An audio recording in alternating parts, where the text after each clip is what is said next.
The sky was wrong. At first, the people thought it was only the weather. A bruise-colored pall hanging low above the cities, heavy and swollen with unnatural silence. There were no gulls on the wind, no insects in the fields.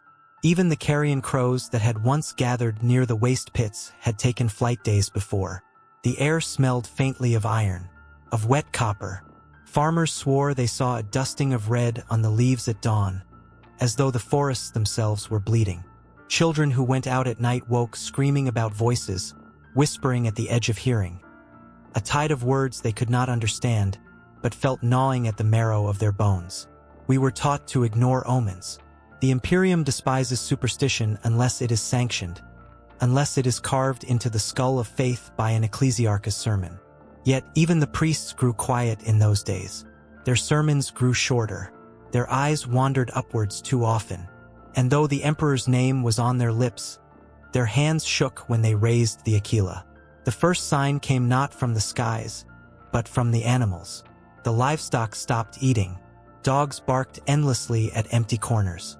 Herd beasts stampeded into rivers as though chased by fire. Rats abandoned the granaries. In the hive cities, men swore that vermin poured out from the lower levels in a mass exodus. A flood of squealing flesh that ran headlong into the darkness of the wastes, as though they would rather take their chances beneath the toxic skies than remain in the shadow of what was coming. But we did not understand. Not then. The administratum dismissed the phenomena as panic. Planetary governors issued decrees of calm. Commissars shot the loudest doubters. Priests proclaimed that the blood-tinged dawn was merely the emperor's reminder of sacrifice. And then came the silence. The silence that falls before annihilation is unlike any other. It is not peace. It is not rest. It is the breath of a predator on your neck, the moment before the jaws close. Vox units crackled with static. Astropaths went blind and insane, clawing their eyes out while chanting words no human tongue was meant to form. Ships in orbit failed to answer hails. And every man, woman, and child began to dream of the same thing. A sea of endless mouths, gnashing and tearing. A hunger so vast it had no mind, no mercy, no end. When the first shadow fell across the Capitol spire, people ran to the windows, thinking it was cloud cover at last. They thought perhaps rain would fall and wash away the sickness that had settled on their lungs, the drought that had strangled their crops. But the shadow did not move as clouds do. Pulsed, spread, it grew. The sun dimmed as though choked by ink spilled across the heavens. And when the veil shifted, we saw it for the first time. Not a storm, not smoke, not weather, but wings. Endless wings, carapace upon carapace, like scales of a beast so large that even imagination could not contain it. The sky itself was devoured by the swarm. And in that moment, we understood the truth. This was not war. This was not an invasion. This was hunger given form. A hunger older than the stars we prayed to. A hunger that would strip flesh from bone, marrow from stone, memory from history. A hunger that saw no difference between soldier and child, between governor and slave. The Tyranids had come, and everything we thought we knew about death was about to be rewritten in their image. But that was only the beginning. High voltage hook into next chapter. Before we can understand what happens when the Tyranids descend upon a world, we must first understand what kind of world awaits them. Its history, its rulers, its people, its small, fragile illusions of safety. Only then can you see how quickly it all unravels. To understand the end, we must first drag our eyes back to the beginning. For no world ever dies in silence. It is the weight of its history that makes its destruction tragic. The world was called Goraz Deneb in the tongue of the administratum, a name as cold and bureaucratic as the parchment it was printed on. But to the people who toiled in its fields and hives, it had older names, whispered in songs no priest cared to approve. The Stone Mother, Ash's Cradle, the Hunger's Bluff, words that carried memory far longer than the tides of Terra. It had once been a frontier world, windswept, stubborn, half-barren, settled in desperation, not choice. The first colonists came in ships that rattled apart in orbit, coughing out skeletal pioneers in patched suits. They were promised fertile soil and found dust, promised clean rivers and found brine, promised abundance, and found a planet that fought every seed planted in its surface. But humanity does not retreat. It burrows, claws, it suffers forward. And so they stayed. They cut terraces into black stone. They bred crops that tasted of ash. They prayed to a sun that seemed more judge than savior. They fought each other for water and land. Blood fertilized what the soil would not. Generations passed, and what was once frontier became property. A governor's palace was raised on the tallest bluff, a spire of imported marble, its beauty mocked by the cracked earth around it. Administratum scribes arrived to weigh grain, to count bodies, to write the emperor's name into ledgers. With them came arbites to enforce law, ecclesiarchs to choke prayer into uniform shapes, and soldiers, always soldiers, to ensure obedience. The people endured. That is what humans do best. Not thrive, not conquer, but endure. They learned to make rituals of starvation, to treat hunger as a constant companion. Children were taught to chew roots until their gums bled, to drink thin water laced with grit. Mothers buried infants in soil too shallow to keep scavengers at bay, whispering that the emperor would remember what they could not save. But endurance has a price. Early histories record the first betrayal, though names are struck from most records. A settlement in the Eastern Valley refused its tithe 1 year, hoarding grain while others starved. When the Imperial Guard arrived to enforce compliance, they found the silos filled with moldy husks, the families bloated with their own theft. Purge followed. Hundreds executed. Thousands branded as collaborators. The valley burned for months. Even today, long after that land would be swallowed whole by the swarm, survivors muttered a saying born from those ashes. Trust feeds worms before it feeds men. It was a world built not on trust, but suspicion. Not on hope, but ritual despair. The miners of the southern ranges told tales of how the mountain itself ate men, swallowing them in collapses that never sounded like stone, but like breath. They carved crude saints of bone and metal, leaving them at the mouths of tunnels. When an overseer tried to ban the practice as heresy, he was found crushed beneath a support beam, and none spoke of it again. The farmers of the plains told stories of the Stone Mother, a faceless woman who walked the dust at night, measuring fields with steps only she understood. If she found a farmer lazy, she would whisper into his seed grain, and no stalk would ever rise from it again. Priests tried to overwrite her with the emperor's sermons, but still offerings of bread crusts and salt were left at the edges of furrows. The hive-born masses spun different legends. They spoke of the Ash King, a shadow who ruled the ventilation shafts. Children were warned. Steal too much food and the Ash King will take your breath. Cough in the smoke and he will choke you for daring to waste it. All these myths shared one thing: hunger. Hunger was the god no one dared name but everyone served. And yet, for all its suffering, Gora's Deneb endured long enough to matter. Its grain, bitter though it was, filled holds of transport ships bound for the imperial war machine. Its regiments, lean and hollow-eyed, were sent to fight on worlds richer than their own. Their loyalty secured not by faith but by absence of choice. You will serve, or you will be consumed by your neighbor. Such was the way of things. The people remembered other tragedies too, though they were not spoken aloud. There was the Year of Smoke, when the governor sold Prometheum rights to off-world traders, and the drilling machines cracked the planet's mantle. For 3 seasons the skies vomited ash, choking entire districts. Thousands died. The governor was promoted to segmentum command. There was the Winter of Silence, when the astropaths shrieked in unison, their eyes boiling, their voices silenced by a warp storm no one predicted. For half a year the world was cut off. Famine spread. Riots spread faster. The Arbites opened fire until the streets ran red enough to satisfy order. When contact returned, the priests declared it a test of faith. Those who questioned were purged. And there was the Eclipse War, a 3-day conflict when a chaos-raiding fleet slipped through the patrol cordon. The raiders were driven back, but not before they left scars. Whole settlements vanished overnight. Survivors whispered of rituals carved into flesh, of children taken, of banners made from skin. The ecclesiarchy erased all mention of it from public record, declaring it blasphemy to even speak. But the people remembered. In secret, always in secret. Thus the world staggered forward. Half ruin, half slave, entirely exhausted. But it endured. And in that endurance lay the cruelest irony of all. For endurance is what drew the swarm. The Tyranids do not waste themselves on hollow rocks or barren moons. They come for life and all its bitter fruits. They come where there is biomass, where there is blood to drink, where there are stories to silence. Gora's Deneb had suffered centuries only to ripen itself as a feast. And so its history, long and cruel and bitter, was merely prologue.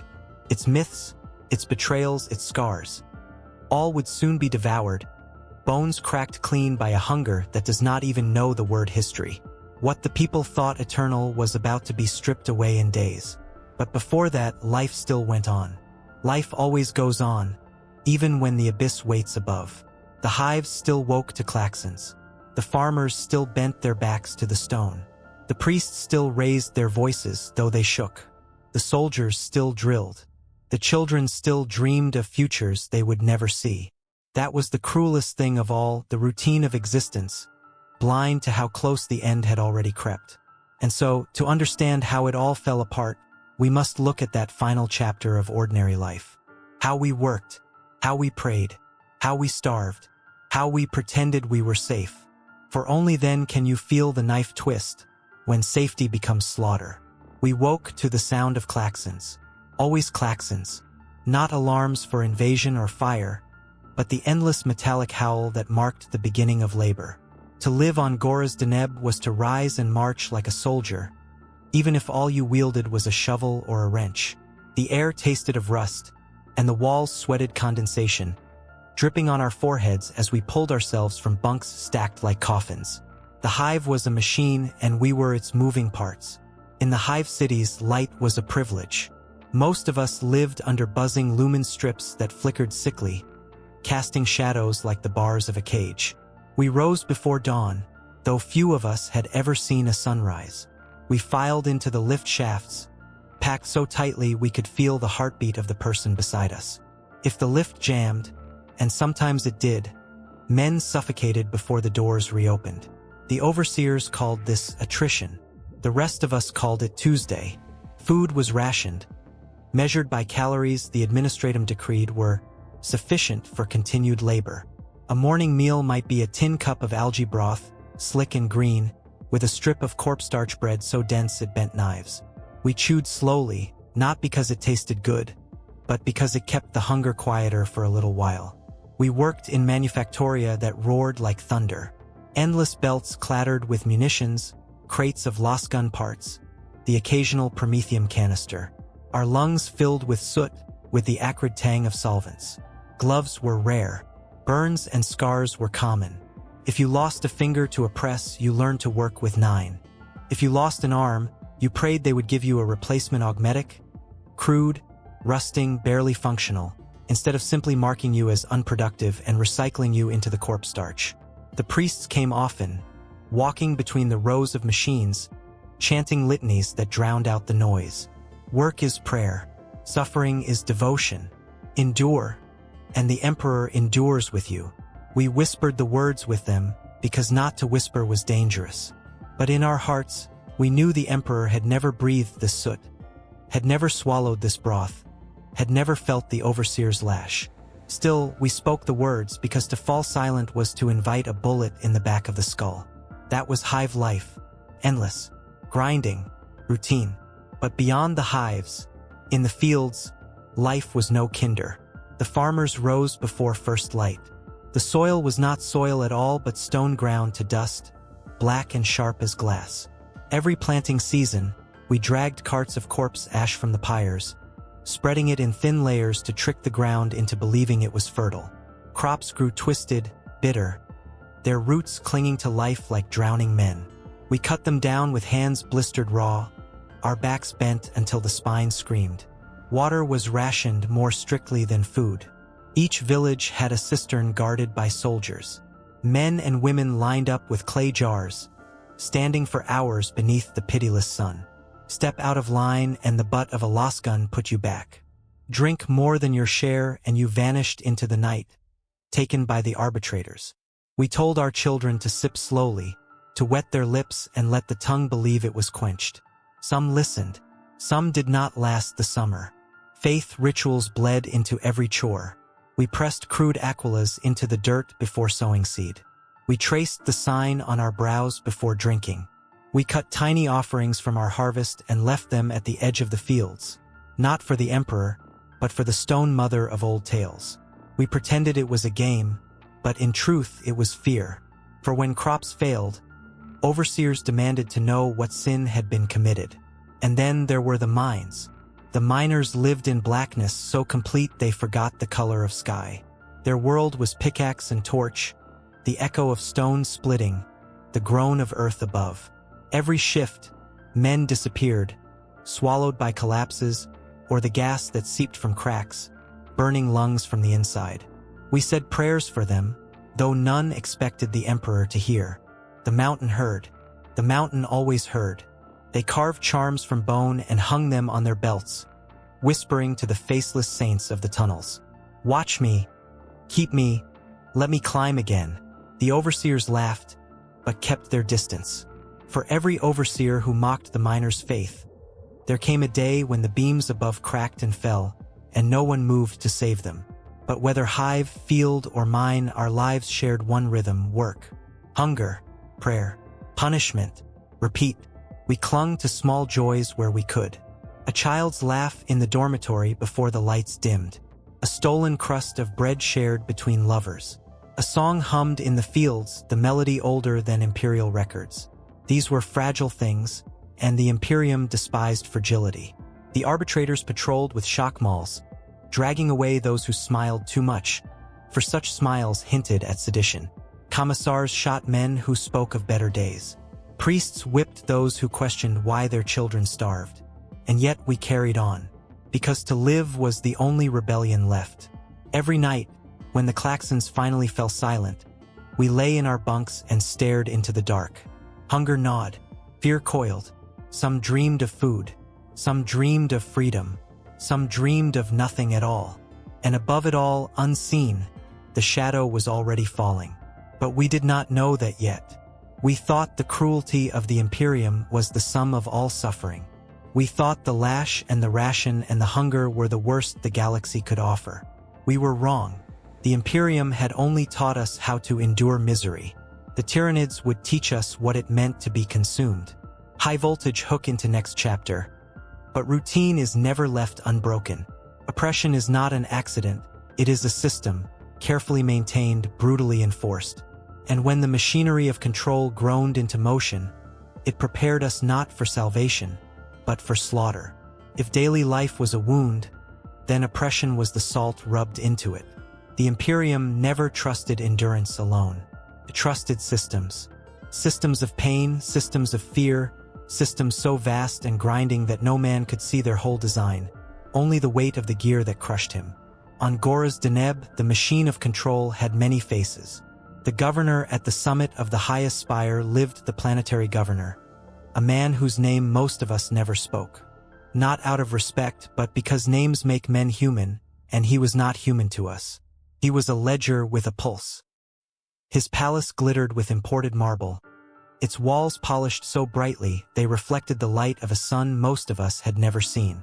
His decrees came down the vox lines like scripture. Quotas raised, rations lowered, tithes increased. We imagined him as a bloated figure draped in gold, sipping wine while children gnawed bark. Maybe he was just another gaunt, desperate soul clawing for survival through power. It did not matter. To us, he was the voice of hunger made law. The arbitrators, the enforcers of that law, were the arbitrators. Black-armored, faceless, their visors mirrored so you could see yourself die in them.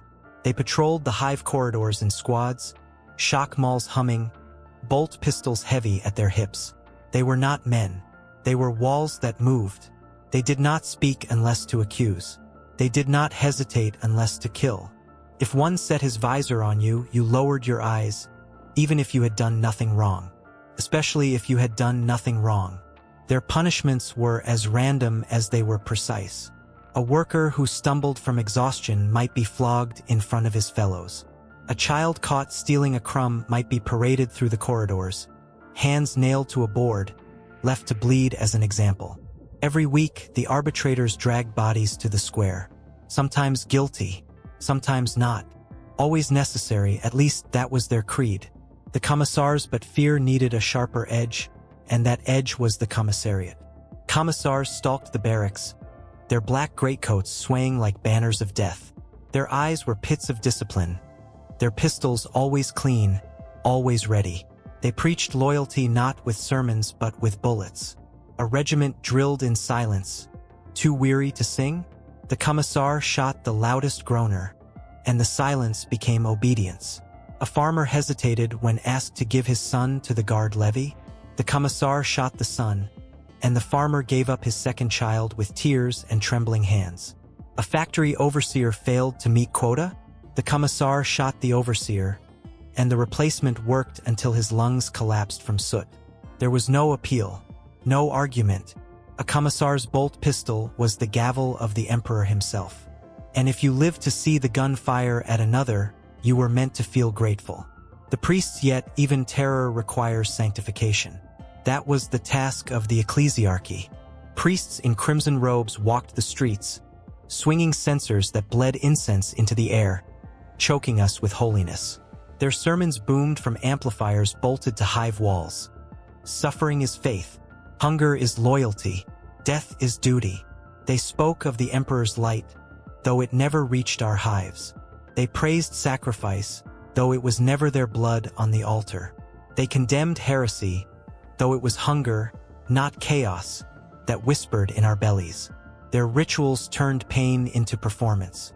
When a man was executed, the priest declared it martyrdom.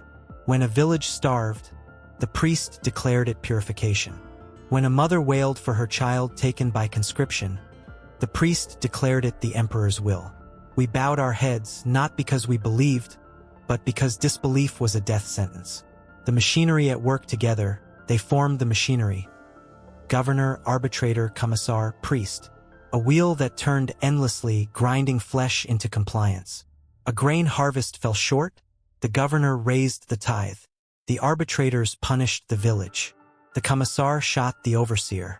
The priest declared it holy. And we bent our heads and obeyed.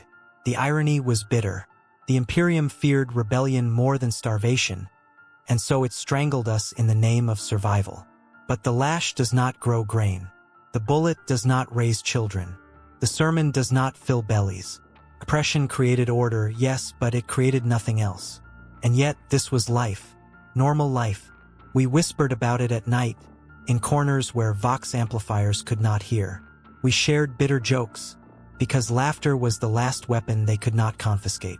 Better to be a corpse in the field, we said, than a loyal soul in the hive. We laughed, quietly, and then we prayed no one had heard. For generations, the machine turned.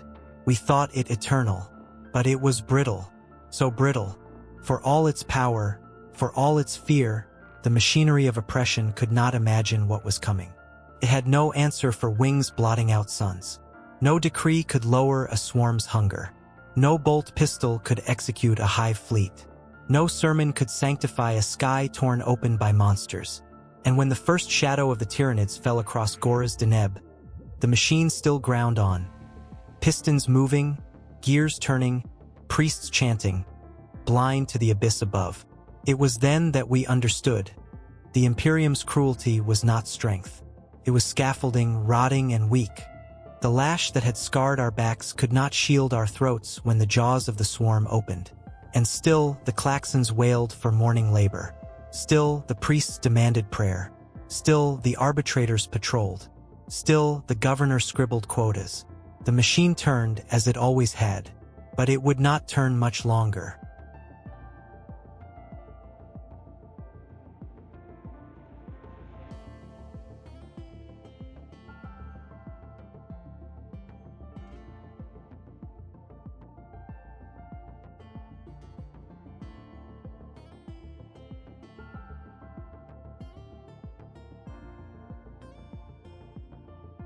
The machine of oppression ground on, But the sound of its gears was not the only noise in the air. Something else had begun to bleed into the rhythm of our lives. At first, it was subtle, like a sickness caught at the edges of a breath. Then it grew louder, darker, undeniable. It began with silence. The vanishing voices in the governor's palace. The astropaths screamed. We did not see it, but the whispers traveled down the hive corridors faster than the Arbites could silence them. Men and women locked in their black sanctums, their minds tethered to the immaterium, suddenly tore their own eyes out, clawed at their skin, collapsed in convulsions. The last transmission they managed to send was not a message, but a scream. And then, nothing. A silence that pressed against the skull like a physical weight. The priests declared it a test of faith. The governor ordered quotas raised to distract us. But the silence lingered, heavy, crushing. We knew the galaxy had forgotten us. The darkening skies next came the sky. Workers emerging from the hives for labor camps noticed it first. Clouds smeared like bruises across the horizon, though no storms came. Then the sun itself dimmed, as if the very light were being siphoned away. The air grew heavy, metallic. When you breathed, it was as though you inhaled rust. Crops wilted overnight, as though their roots recoiled from something deep beneath the soil. Livestock refused to eat. Children coughed black phlegm into their hands. We told ourselves it was weather, or pollution, or the will of the emperor. But deep down we knew, skies do not die without reason. The disappearances began. At first it was livestock. A pen of groks torn open, bones scattered, flesh neatly stripped. Then it was people. A farmer went into his fields and did not return. A family's door was found hanging open, their supper still steaming, but their chairs empty. No blood, no struggle, just absence.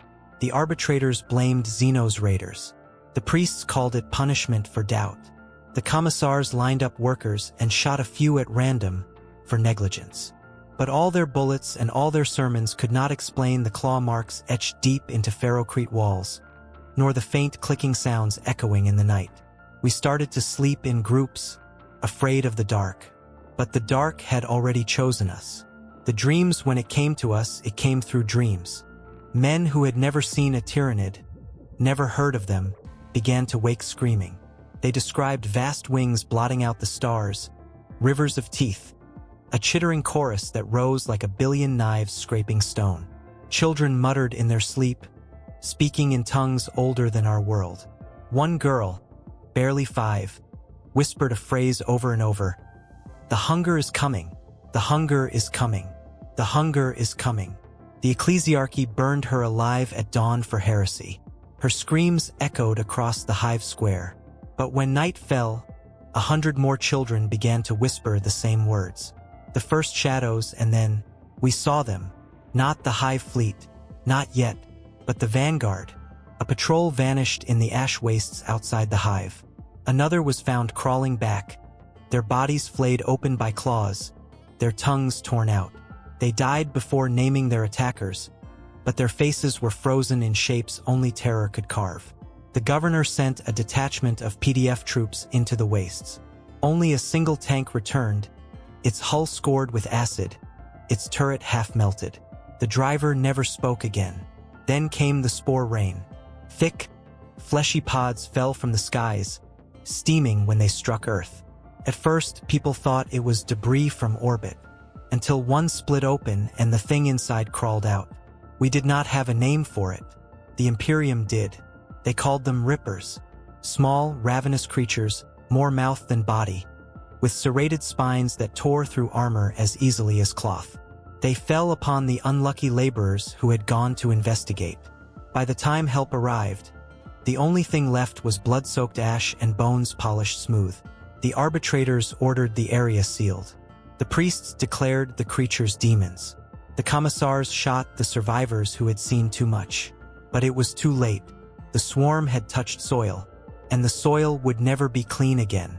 Escalation every day brought something worse. Pods fell closer to the hives. Rippers gave way to larger shadows that slithered in the wastes. Gunfire echoed at night, followed by silence. Families barricaded doors with scrap metal, yet still awoke to find claw marks gouged in their walls. Klaxons wailed, summoning workers to labor. Priests screamed for faith. Commissars shot the hesitant. The machine of oppression still turned, but its gears were grinding, screaming, shaking loose. We had lived under cruelty for centuries, but cruelty had rules. The lash fell, but it did not devour the hand that held it. The bullet punished, but it left the body recognizable. The sermon lied, but it did not strip flesh from bone. This was something different. Not cruelty, not conquest, consumption. And in the end, that was the truth we had ignored. The Imperium could torment us. Chaos could corrupt us. But the Tyranids would erase us. And already we could hear them. In the distance, carried on the ash wind, came a sound like chitin grinding against chitin. A chorus of mandibles. A rhythm that echoed hunger itself. We listened, we trembled, and we realized the nightmares were only the beginning. When the swarm finally showed itself, we understood something that no priest had ever told us. The Tyranids did not carry weapons. They were weapons. Every limb, every tooth, every drop of ichor had a purpose. And that purpose was death. The living rifles the first we saw were the flesh borers. The guard called them rifles. That was a lie of comfort. A rifle is a thing you hold, a tool you can drop. A flesh borer is not held. It fuses to the Tyranid's arm like a second bone, its pulsing sacs feeding into its host's veins. Its muzzle was a fleshy orifice that spat beetle-like creatures, each one burrowing into its target and exploding in a shower of acidic ichor. When the first volley hit a squad of PDF troopers, their screams lasted longer than the firefight. The beetles burrowed into armor, into flesh, into eyes. One soldier tore at his own face with clawed hands, begging the Emperor to kill him faster. The Commissar obliged, but the memory lingered like smoke in the air.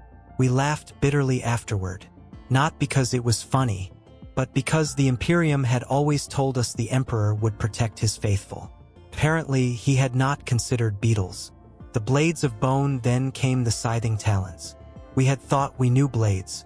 We had seen chainswords cut men in half, executioners' axes stained red with justice. But the talons were different. They were not tools. They were not manufactured. They were grown, long, serrated arcs of bone that gleamed wet with poison. They did not swing like a sword. They harvested, sweeping through men like wheat before the sickle. We watched as a Tyranid warrior charged a PDF firing line. Las guns stitched light into its hide, but it did not slow. Its talons rose and fell, rose and fell. Each swing removed not one limb, not one head, but 3, 4, or 5. When the survivors fled, they left behind more bodies than bullets. The cannons that breathed, and there were larger things still. The guard called them biocannons because no man could stomach the truth. The Tyranids grew artillery inside their own flesh. Massive beasts with swollen thoraxes crouched behind cover, their bodies flexing like bellows. From their gaping maws or shoulder-grafted orifices they spat gobs of living ammunition. Sacs filled with corrosive ichor, worms that writhed mid-air, spores that bloomed into choking clouds. One such salvo struck a bunker where the arbitrators had fortified. The ferrocrete dissolved like sugar in boiling water. The men inside were reduced to slurry, their screams rising in steam. The Commissar, watching, ordered no retreat. The next salvo made retreat irrelevant. The symbols of hunger, but the greatest weapon was not the talon, nor the cannon. It was what they represented. Every Tyranid was not an individual, but an extension of the whole. A claw was not a claw. It was the hand of a god. A jaw was not a jaw. It was the hunger of a species. And we, frail, starving, breaking humans, we understood this without needing to be told. Every weapon was a symbol. The flesh borer was not just a gun. It was the truth that our flesh was food. The talon was not just a blade. It was proof that we were crops to be harvested. The cannon was not just artillery. It was the reminder that walls and stone and steel meant nothing when the earth itself turned against you. The priests told us to see the Emperor in all things. The Tyranids taught us a harsher gospel. All things could be consumed. A dark joke, there was one bitter irony that made its way through the hives like contraband. A guardsman, nameless, faceless, already dead, had looked upon the battlefield after his squad was erased by Tyranid weaponry. He had laughed. They said he laughed so hard that even the commissar hesitated to shoot him. "Do you see?" he cackled, his eyes wide, his las gun cracked in half. "The Xenos have no need of factories. Their guns grow on their arms, their ammo breeds in their bellies. And us? We starve to make shells for men who'll never use them." The commissar shot him in the head. But the laughter spread anyway, because it was true. The Hive Fleet's promise we learned quickly. Each new weapon was not simply death. It was a promise. The Fleshborer promised that our bones would one day hatch beetles. The Talons promised that our blood would be harvested like grain. The cannons promised that our homes would melt into sludge. But above all, the swarm itself promised this. There would be no relics, no ruins, no ashes left behind. Only silence. And as we watched the first great shadows march across the horizon, their weapons gleaming, their bodies pulsing with alien life, we realized the Imperium had given us whips, bullets, sermons. The Tyranids gave us certainty. We were food, and food has no future. The Tyranids do not craft. They do not forge. They do not build. Every part of them is alive, weapon and wielder are the same. And when they came for us, we learned that there was no such thing as disarming the swarm. The first shots, fleshborers, the first weapons we saw were the fleshborers. We had heard whispers from veterans of other worlds, but nothing prepared us for the reality. Picture a rifle, heavy, metallic, finite. Now burn that image. A fleshborer is a living parasite, grafted into the Tyranid's arm, veins fused to veins. It pumps ammunition from sacks beneath its chitin. That ammunition? Living beetle things, slick with ichor, each one born only to kill. When the first volley tore through a PDF line, we saw men clutch their chests as the beetles burrowed inside. Their screams lasted longer than the firefight. One soldier clawed at his ribs, shrieking until his lungs collapsed. Another jammed the barrel of his own las gun into his mouth and pulled the trigger. And still the fleshborers clicked and spat. They did not jam. They did not run dry. For as long as the Tyranid lived, the weapon lived with it. The blades of bone, scything talons, then came the talons. We had seen blades before, chainswords grinding through bone, executioners' axes blackened with gore. But these were different. These were grown for one purpose. Each talon was an arc of living bone, long as a man, honed by evolution sharper than any forge. They dripped with venom. They sang when they cut the air. We watched as a Tyranid warrior charged a trench. The men inside fired volley after volley. Las gun beams lit its body red, but the creature did not fall. Its talons rose and fell in arcs, like the sweep of a farmer harvesting wheat. The trench filled with halves of men, quarters of men, scraps of men. Afterward, there was silence. Not even screams remained. Only the sound of ichor dripping into soil. The cannons that breathed bioweapons, and then the bigger things came. They did not carry cannons. They were cannons. Massive creatures squatted at the edges of battlefields, their thoraxes swelling like diseased organs. Their flesh rippled, bulged, then erupted. Jets of ichor, spore clouds, worms hurled screaming through the air. One bunker, thick ferrocrete, blessed by priests, dissolved in a single volley. The walls sagged like wet clay, the men inside reduced to sludge. A commissar tried to rally survivors, bellowing the Emperor's name. The next blast melted him into the floor, his bolt pistol fusing with his bones. We had been told ferrocrete was eternal. The Tyranids taught us otherwise. The symbols of hunger, but their weapons were more than killing tools. They were symbols. The fleshborer showed us we were food, that our bodies could be burrowed, consumed from within. The talons showed us we were crops, harvest waiting for the sickle. The cannons showed us our walls were meaningless, that nothing man-made could stand. Every weapon was a sermon. Every kill was a verse. And the gospel was hunger. The ecclesiarchy told us the emperor was in all things. The Tyranids showed us that hunger was in all things, and hunger was stronger. A bitter joke, a story spread through the hives, whispered in corners. A guardsman, half mad, had seen the flesh borers spitting beetles. He had laughed until he wept. "Do you see?" he cackled, lasgun clutched in broken hands. "They don't need factories. Their rifles grow on their arms. Their bullets breed in their bellies. And us? We starve to forge shells for men who will never fire them." The commissar shot him, of course. But the laughter lingered, because he was right. The hive fleet's promise in the end we understood. The Tyranids did not just bring weapons. They brought promises. The flesh borers promised our flesh would feed new life. The talons promised our blood would be spilled like grain. The cannons promised our homes would collapse into sludge. And the swarm itself promised silence. No ruins, no relics, no ashes, just absence. When the first great shadows marched across the horizon, their bodies gleaming with living weapons, we realized the Imperium had given us whips, sermons, and bullets. The Tyranids gave us truth.